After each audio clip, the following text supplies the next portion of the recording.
Alfred Zector, book collector. Alfred Zector was a book collector. In his warm, weathered house, stuffed in crannies and nooks, were heaps, rows, and stacks of beloved bound books.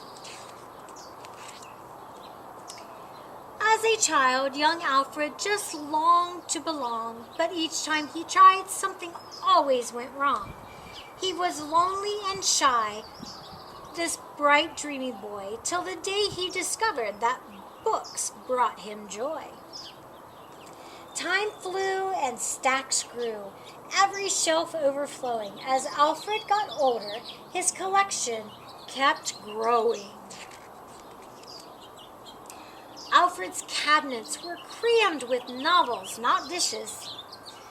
The aquarium housed the encyclopedia of fishes. He thought he'd be happy after only one more, but that led to 2 books, then 3 books, then 4. Alfred inspected the stacks tipping tall. Not enough, he decided. I must have them all.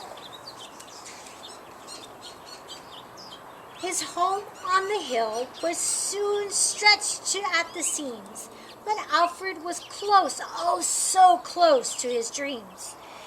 He scoured the city on foot and on fours. He overturned rocks and he knocked on front doors. At long last, the end of his searching drew near. His fingers, they trembled, his eyes held a tear. The very last book was owned by a tyke. I'll trade you that book for this shiny red bike. The town was now emptied of books big and small. Alfred Zector, book collector, had collected them all. He carried in candles and food by the load, then he locked the door shut on his book-filled adobe. Slam! Alfred should have been happy.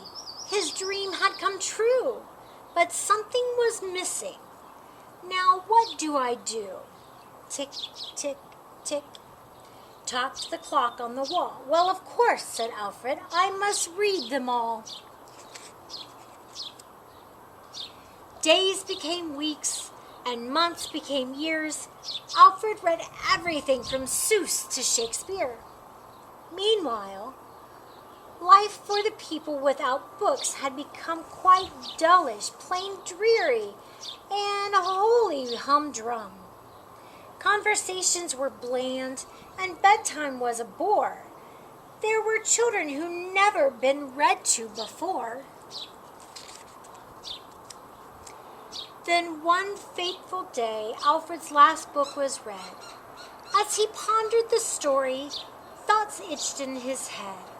The tired old man took a good look around. Books blocking the doors had left him housebound. The joy he'd once felt was replaced by sheer doom. The books that he loved had created his tomb. Alfred felt smothered. Now what? He cried. Something's still missing. What is it? He sighed.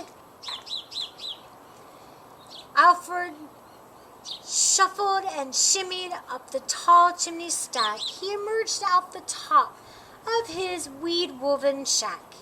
There on the roof he sat very still till a rusty red bike rattled over the hill. Now all that reading made Alfred quite smart.